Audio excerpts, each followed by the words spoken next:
이 시간에는 제가 대우증권에 있다가 어떻게 이제 김우중 회장을 모시게 됐는지, 그리고 또 청와대에 가게 됐는지 이런 얘기들을 좀 말씀드리도록 하겠습니다.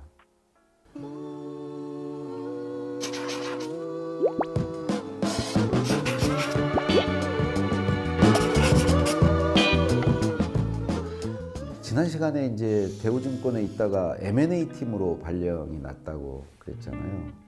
가보니까 그 업무가 제가 감당할 수 있는 업무가 아닌 거예요. 진짜 그 되게 전문적인 분야여가지고, 특히나 이제 뭐 과장까지 됐는데 이렇게 뭐 일을 배우면서 할 수가 없잖아요. 그래서 그만둬야 되겠다 마음을 먹고 있던 차에 대우그룹 그 회장 비서실에서 이제 김우중 회장을 모시는 조직에서 연락이 왔습니다. 이쪽으로 올 생각이 없냐. 그게 왜 갑자기 온 건 아니었고요. 사실 이제 홍보실에 있을 때 한번 이제 오라고 연락이 왔었어요. 근데 저도 이제 그때 가려고 했고요. 그런데 이쪽에서 안 놔줬어요. 제 담당 임원이. 저 담당 임원이 그 오라고 한 조직의 임원보다 그 선배였어요. 대전고 선배, 고등학교 선배.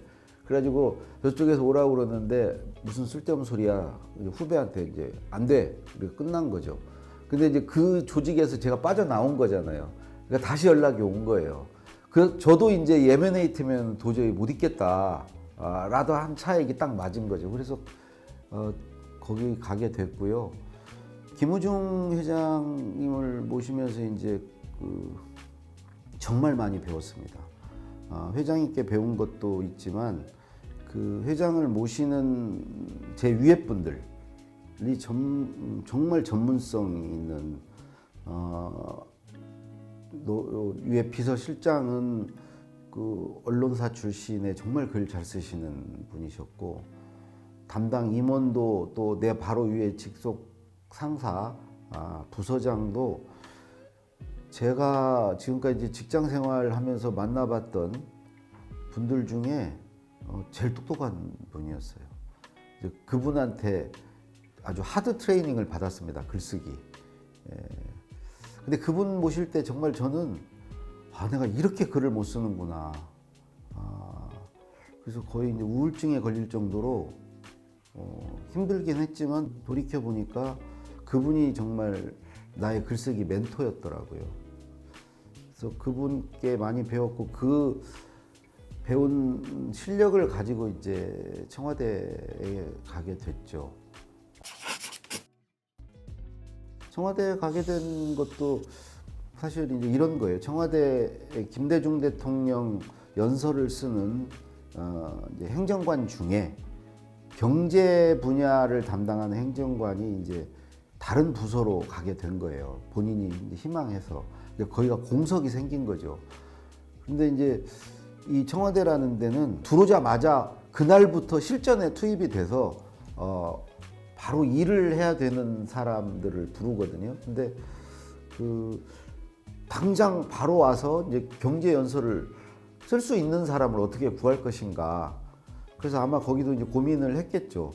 뭐 기획예산처라든가 당시 이제 국정홍보처라든가 이런 데서 이제 공무원을 불러올까, 뭐 여러 가지로 했는데, 사실은 또 이제 공무원 분들은 그 특정 대통령 밑에서 이제 특히 그분의 글을 썼다는 것은 그 앞으로도 이제 공직 생활을 계속 해야 되는데, 그게 자칫하면 이제 오점으로 남을 수가 있죠. 정권이 바뀌면 그 사람의 그러니까 누구의 사람으로 분류가 돼가지고 그게 낙인이 돼서 그 이후 공직 생활이 아주 치명적일 수 있거든요. 그러니까 사람 구하기가 쉽지 않았겠죠. 제 그냥 추측인데. 그러니까 저같이 이제 기업에 있던 제가 그 경제 관련 글 연설문을 쓰는 행정관으로 들어가게 됐고요. 들어갈 때 4급으로 들어갔습니다. 4급으로. 근데 지금 월급은 되게 적었어요. 왜 그러냐면 기업에서 경력을 하나도 안 쳐주더라고요. 제 군경력, 30개월 군생활 했던 거, 그거만 쳐주고 월급은 되게 작았어요. 급수는 4급이면 높잖아요. 근데 월급은 작았고, 근데 이제 아버님이 되게 이제 김대중 대통령을 되게 좋아하셔가지고 이거 가문의 영광이다. 그래서 들어가게 됐고요. 들어가는 과정은 뭐 시험을 보고 뭐 이런 거 뭐 시험 사실 보긴 봤네요. 글을 써서 보내라고 그러더라고요. 광복절 경축사를 써서 보내라고 그래서 그 해가 이제 2000년 6월이었는데 8.15 광복절을 앞두고 있던 때죠. 그 광복절 경축사라고 생각하고 하나를 써서 보내는데 쓸 때 뭔가 조건은 주어졌어요. 지금은 이제 기억이 가물가물하는데 5가지 뭐 내용을 넣어서 작성을 해라. 이제 논술 시험 같은 거였던 것 같고 그렇게 해서 이제 보낸 게 시험에 다였고 면접 봤습니다. 면접. 근데 면접 때 물어봤던 것은 건강 물어봤어요. 건강. 몸 아픈 데 없냐. 그래서 왜 물어봤는지를 나중에 알겠더라고요. 거기가 몸으로 때우는 데더라고요.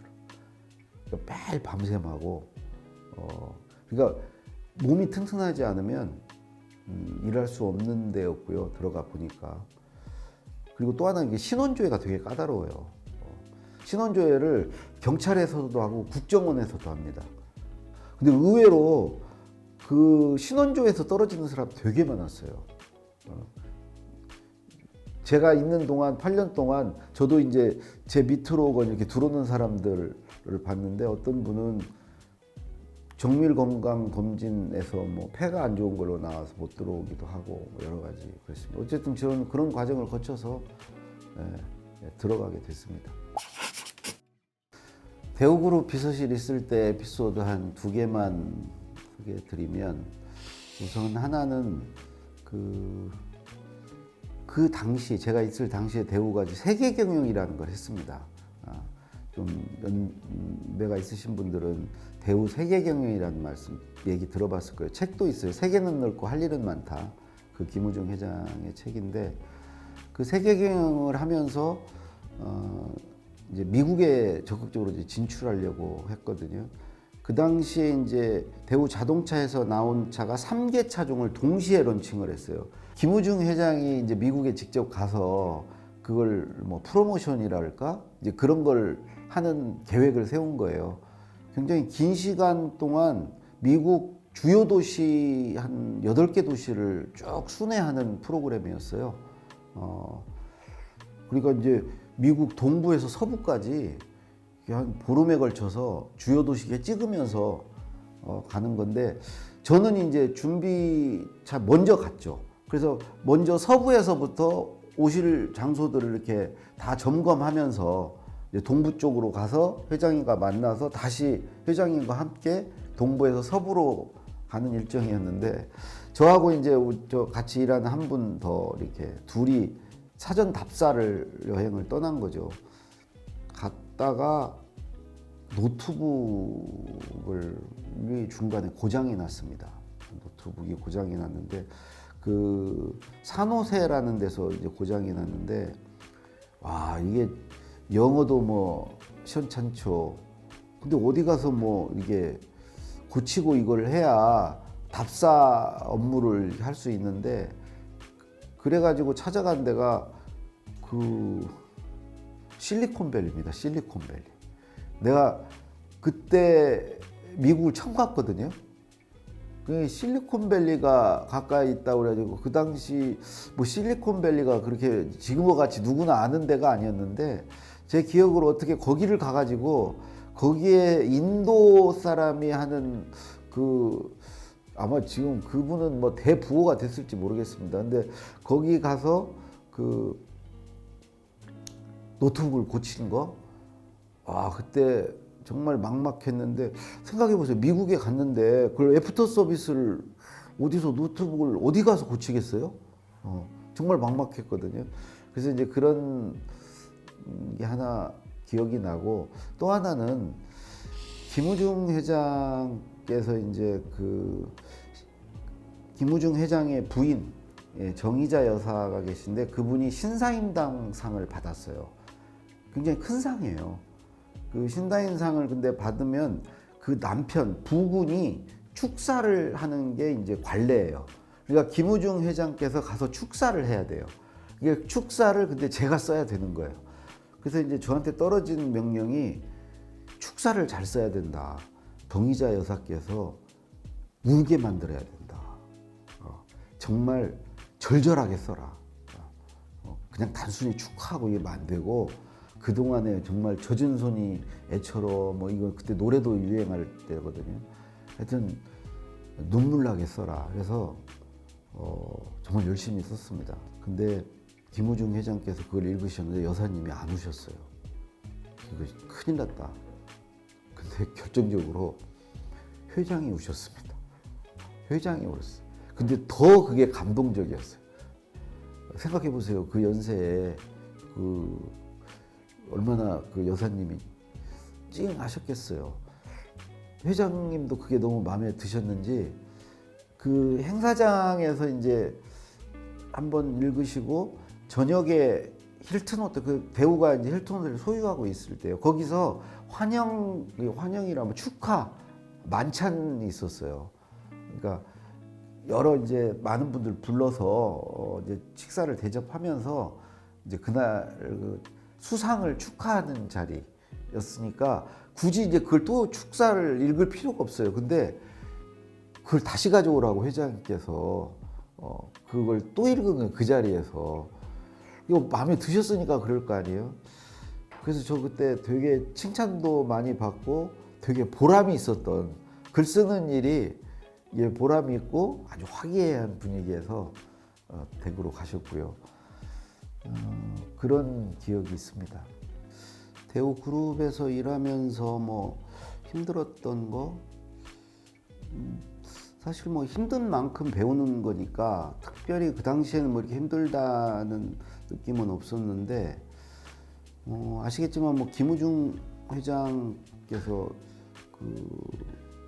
이미 대식 가시고 밥을 되게 빨리 드시는 편입니다. 근데 이제 음식을 이렇게 빨리 먹고 많이 드시고 하는 것들은 음식만이 그런 건 아니죠. 그만큼 어떤 일을 하는 데 있어서도 뭔가 열정이 있고 잘하고 싶은 어떤 욕심 같은 게 있다는 것이고 또 그거를 좀 더 신속하게 빨리 처리하고 싶은 마음이 있는 거죠. 그게 이제 밥 먹는 걸로 이제 나타날 뿐이죠. 그러다 보니까 이제 김우중 회장 모실 때도 이제 글이 가급적 빨리 써야 되는 거죠. 이게 왜 그러냐면 그분이 원래 사업하시는 분들은 다 성격 급하세요. 정말 성격이 급하십니다. 그리고 대신에 빨리만이 아니에요. 잘. 두 가지를 다 해줘야 돼요. 또 하나 더 있어요. 돈을 안 들이고. 세 가지 요건이에요. 돈은 안 들이면서도 빨리 잘해야 돼. 그러니까 품질이 좋아야 되고 그걸 신속히 해야 되고 대신에 저렴하게. 이 세 가지 요건을 다 갖춰야 돼요. 아니 빨리 잘하는데 돈 많이 들이고 누가 못합니까? 그러니까 이 세 가지를 다 갖춰야 되는데 글도 마찬가지예요. 그래서 빨리 잘 써야 되는데 근데 다행히 제가 그럴 필요는 없었어요. 제 위에 분이 진짜 그걸 잘하시는 분이었어요. 빨리 잘하시는 분이었어요. 그러니까 한마디로 순발력이 있다는 얘기죠. 어떤 그 직관과 영감 같은 게 있는 분이에요. 딱 떨어지면은 딱 어떻게 써야 될지를 그냥 순식간에 착 정리해내는 분이었어요. 이 글쓰기에서 정말 중요한 능력이에요. 잘 쓰는 거에 있어서도 그분은 정말 아는 것도 많았고요. 그러니까 이제 아는 것 중에서도 결정적으로 아는 게 뭐냐면은 김우중 회장을 알았어요. 김우중 회장이 뭘 좋아하고 어떤 스토리를 가지고 있고 이런 걸 다 아는 거죠. 그리고 하고 싶은 얘기가 뭐고 이런 걸 아는 거죠. 근데 그런 게 이제 대상이 김우중 회장이었으니까 이제 그런 거고 그게 바뀌면 바뀌는 대로 그걸 아는 게 중요한 거거든요. 근데 이분은 이제 그걸 알았다는 거고 그러니까 당연히 그분을 알고 그분에 맞춰서 쓰면 당연히 그분의 마음에 들죠. 그럼 잘 쓴 거죠. 그것도 신속하게 쓰기까지 하니까. 그래서 그분 밑에서 이제 크게 두 가지 배웠습니다. 이제 그렇게 빨리 잘하는 방법을 배웠습니다. 어쨌든 이 우여곡절 여차저차 해가지고 이제 청와대를 가게 됐고요. 청와대 가서는 이제 주로 쓰는 게 뭐 연설문이었는데 뭐 연설문만 쓴 건 아니겠죠. 뭐 자세한 얘기는 이제 다음 편에 재밌게 한번 말씀을 드리도록 하고요. 오늘 얘기 재밌었으면 구독, 좋아요, 알림 설정 꼭 부탁드립니다. 감사합니다. 다음에 뵐게요.